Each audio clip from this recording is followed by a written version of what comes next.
this stuff.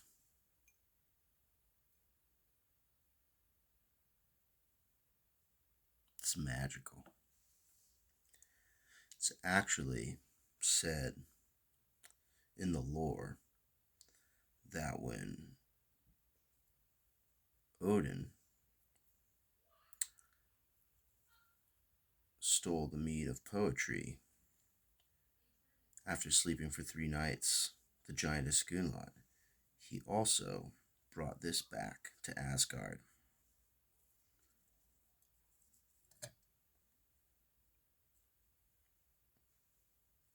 From then, it is passed down in the lore that this is actually what they were really referring to is the finest pipeweed in the South Farthing. And if you haven't figured out what that might be yet, it is the quintessential Lakeland tobacco known as Innerdale, a sacred and mystical tobacco. It really is, actually. It's a fantastic smoke. It really is probably my favorite tobacco of all time. It's Galwith and Hogarth. This has a cult following. You've more than likely heard of it. Um, and if you've had it, you already know. Although it seems to be a split. People either absolutely love this or they hate it. Um, I love it. It's just fantastic. It's like the Lakeland blend. You know what I mean? This is proper English aromatic stuff right here. Um, it's sun cured Virginias and Burleys. It's mostly a Virginia blend. Now those Virginias, um, I think a lot of them come from Brazil, and I think there's three countries that these Virginias originate from. I can't remember all of them. And then the Burley is a Malawi, which is a East African around the Tanzania area, which has some fantastic burleys and some top notes. It's got the classic. A lot of people, it's listed as flavors of almond, vanilla, and fruit, which it absolutely has. But it definitely has some of that traditional English floral essence as a top note. And it's for me, it's rose. I'm not actually sure if it's like stated as a fact what it is, but I would say it's rose, and I'm sure there's probably a lot of people who agree with that. That's what I'm going to smoke right now, and I'm very excited. It's a beautiful flake. The tin note. This one is I've had a couple of them open. This one has been, let's see, this one has been in this jar since June 18th, so 6 months. And I would say that with just 6 months of sitting, the floral notes are absolutely there, but they have mellowed a little bit. Um,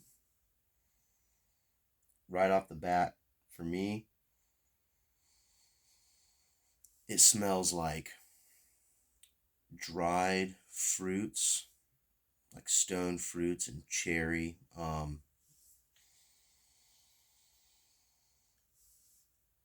Not a lot of citrus notes going on,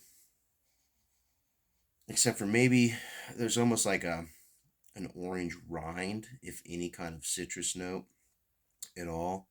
Um,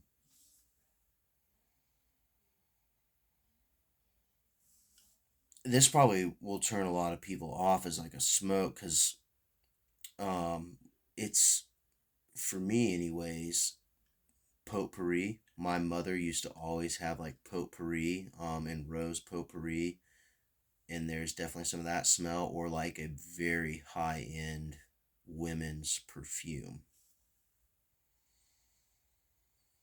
which you would think, those things don't translate very well to a smoke flavor, but I highly encourage you to try this and decide for yourself if you haven't tried it, because it's exquisite. But it's a beautiful flake.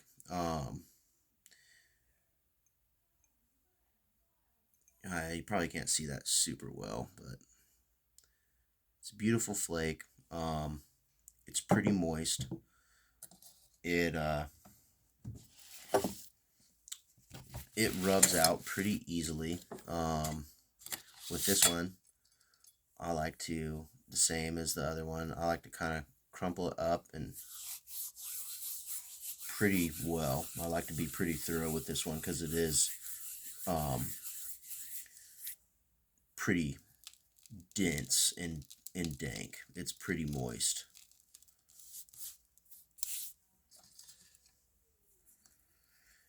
I like to, yeah, just really get it broken up really well.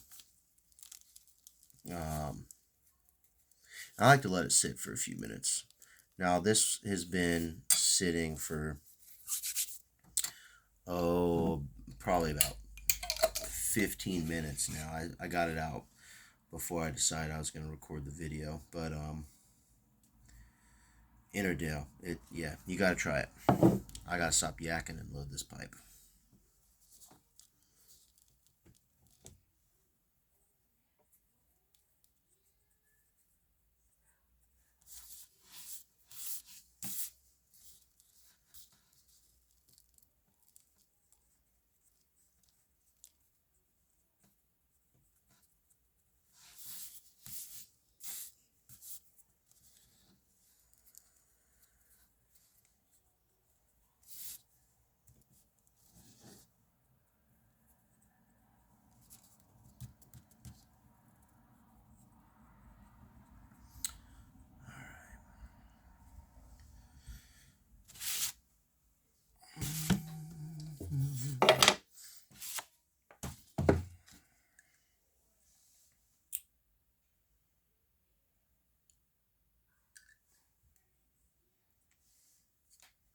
Got a new pipe lighter for Christmas.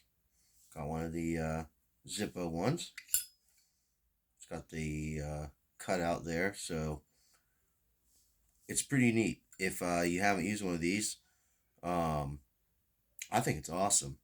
I have always wanted one. For some reason, I've never got one, and my wife got me this one for Christmas. But um, it's excellent because you can hold it and hover it over the bowl, and it really forces you to draw the flame down in, so you're not scorching the tobacco, and it also keeps the flame off of the edges of your bowl, so you're not burning or charring up the wood, which is awesome.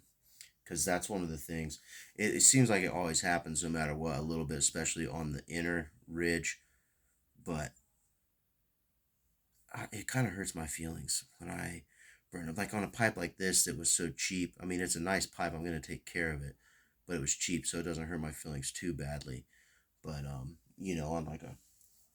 like a really nice Savinelli or a Nording or a nice Boswell pipe or something, charring it is, that's bad pipe etiquette. It just is.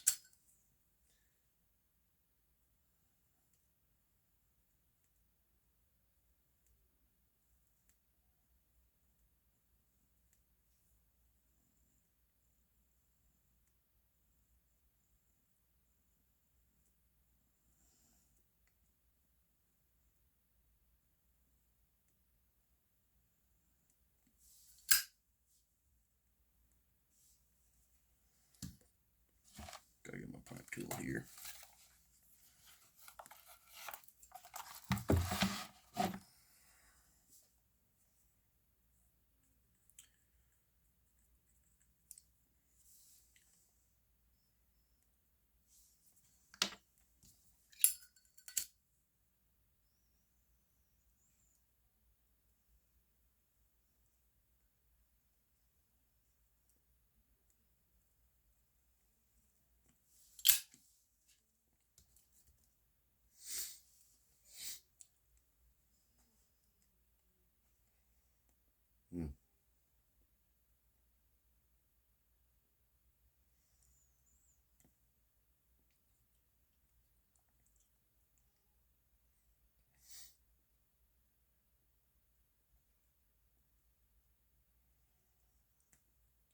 Yeah, just right off the bat. I mean, it's like a really mellow smoke. Um, as far as how it sits on one's palate, but the flavor, it's like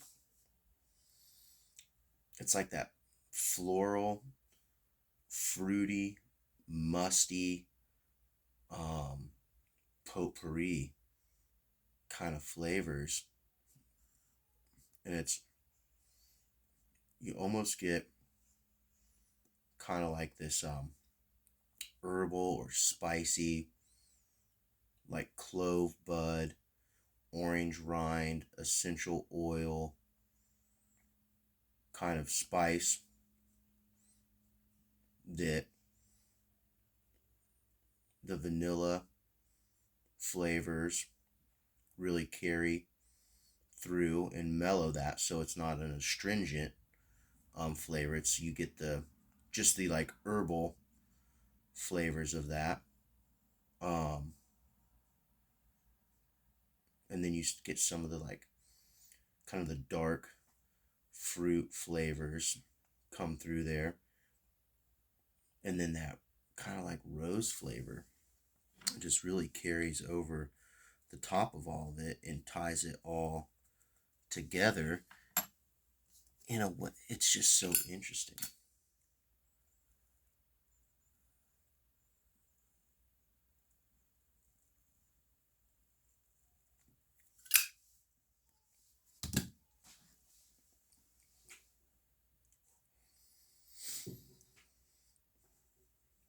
because there's almost like flavor wise, there's almost a nougaty quality to some of the flavor profiles, but it's not sweet enough to really be like a nougat. It's like there's some of it that almost reminds me of the rose flavored Turkish delights, because those Turkish delights, they've got the jelly texture and they've got that powdered sugar coating, so it's got a sweetness to it and almost mimics a kind of like a nougaty or a pastry type sweetness. But then you have that strong, but not bitter, but strong floral rose flavor.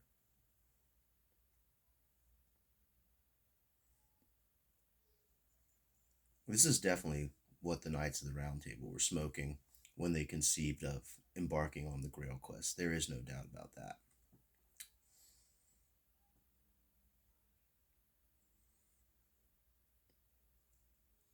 Because it just teleports me to some medieval courtyard or some kind of English garden outside of a castle, and the rose bushes are growing up in the hedges.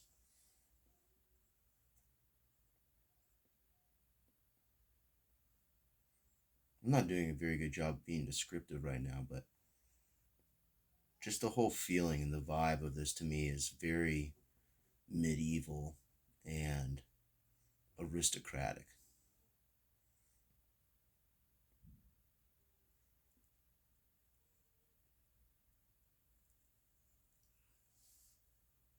If you want to be a Grail Knight, you probably got to smoke Innerdale at least once a month.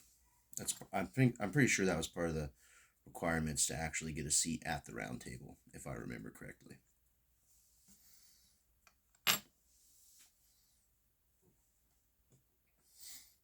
Mm. This smoke is so exquisitely sublime, and what makes me think, or what makes me associate it so much with medieval imagery, is that it is so good. It's mythic. This smoke is mythopoetic. It's a mythopoetic blend of tobacco. There's just no better way for me really to describe it. it's real and unreal at the same time. It's so good you can't believe it, but you're really smoking it, so you have to believe it.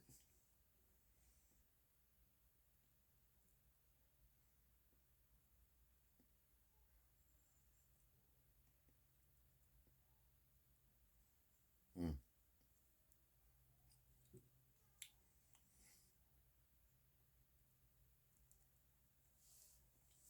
And not very far into the bowl, um,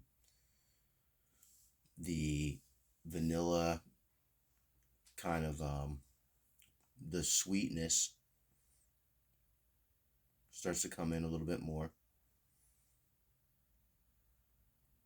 The rose is still there, but it mellows out a little bit, and you get more of the that sweet and herbal. And actually, the first time I ever had this tobacco, I was sitting in a courtyard garden that was barren and covered in snow. And I was sitting under this lattice work archway that had benches built into the side that was the entrance to this cottage garden. It was a very the whole feel of it was very medieval to me, and it was, excuse me, it was very cold, and there was a lot of snow outside, and I just really wanted to have a smoke. And a friend of mine had given me a bag of just kind of like the ends of different tins of tobaccos to try, and one of them was Innerdale, and I'd never had it. I'd never heard of it at that time. I honestly didn't know what a Lakeland was at that time. Um, mm, I don't even know how to describe the flavor right now, but I had it, and so I'm sitting out there in this beautiful spot. It was very serene, and I packed this tobacco in, and it was just so cool. It was I think it was the first kind of flake style that I might have ever had, because I remember not being entirely sure how to prepare it. But I got my pipe loaded and lit, and the smell of it was very enticing to me. I really like rose smells and flavors, and so it was the smell of it captivated me as soon as I opened the bag, and then when I lit it, it just it blew my mind. I mean, I felt like for the first time I'm smoking a truly quality tobacco blend. And that's not to say that the other blends aren't quality.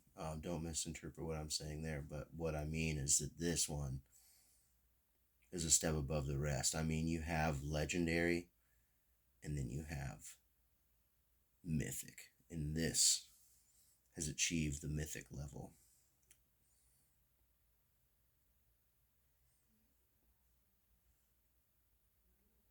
And it might have actually been around um, this same time of year. Maybe I said that, or I don't remember. It was wintertime, but it might have actually been right around New Year's or shortly after. And I think some people, this is like a summertime blend to them, especially with the um, floral notes. But for me, it's like something that I really think about in the wintertime, because that's the first time I had it, and I smoke it year round for sure. Um, uh-oh, baby's upset. I might have to cut this video short. I probably should. But try some Innerdale. If you haven't, do yourself a favor. I think it's out of stock pretty much everywhere you can get it online right now, but on pipes and cigars, you can click the notify. Um, it seems, at least the 50 gram tins seem to be going up in price every time I buy them. The pound seems to stay about the same. I wouldn't commit to a pound until you try it, just in case you're one of those people who hates it. But I would click that notify and do yourself a favor and buy at least two. Set one aside and open one up and try it. And if you find out that you love it, hey, you've got two tins. If you find out that you hate it, you will absolutely not have a problem trading or reselling a tin of Innerdale. But yeah, kind of short, kind of rambling, whatever video number 3. If you haven't yet, check out our tobacco conversation on Telegram at the Piper's Table. All pipers are welcome there to talk about smoking and tobaccos, and we talk about a lot of other things, home brewing and different beers and stuff. And